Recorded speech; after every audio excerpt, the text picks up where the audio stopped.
Tony কি পারবে সালমার সমস্ত খুনিদের ধরে মারে ফেলতে, নাকি পারবে না কাউকে মেরে ফেলতে? তাহলে কি হতে চলেছে আগামীর পর্বটিতে? বন্ধুরা, মার্ডার নাটকটি আপলোড করা হয়ে গেছে, আপনারা দেখে আসতে পারেন। মার্ডার নাটকটির পার্ট 2 কবে, কোথায়, কখন আপলোড করা হবে সবকিছু বিস্তারিত আজকের এই ভিডিওতে জানিয়ে দেবো।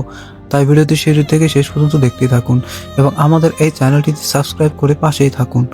টনি সালমা এখানে অনেক ধরনের অভিনয় করেছেন। এখানে টনি একজন ভালো সাধারণ ঘরের ছেলে, তার মায়ের চিকিৎসার জন্য অনেক টাকার প্রয়োজন, সেক্ষেত্রে সে চুরি করতে যায় এবং চুরি করতে গিয়ে পুলিশের সাথে ধরা পড়ে। সে পুলিশটি ছিল সালমা এবং সালমা একটি ভালো ঘরের মেয়ে এবং অনেক ভালো একজন অফিসার।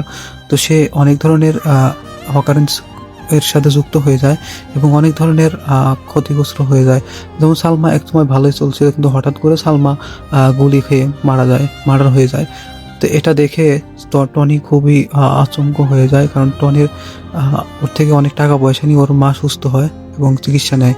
তো একদিন হঠাৎ করে সালমার ডেড বডি পাওয়া যায় এবং টনি খুবই বিষণ্ণ হয়ে যায় এবং টনি ধীরে ধীরে আস্তে আস্তে সেই তোর ল্যাপটপ থেকে সমস্ত খুনিদের ধরে ধরে মেরে ফেলে। এক পর্যায়ে টনিকে পুলিশ ধরে ফেলে এবং টনিকে যখন পুলিশ জিজ্ঞাসাবাদ করে তখন সে বিস্তারিত বলে এবং সে নিজ ইচ্ছায় ধরা দিয়ে চলে যায়।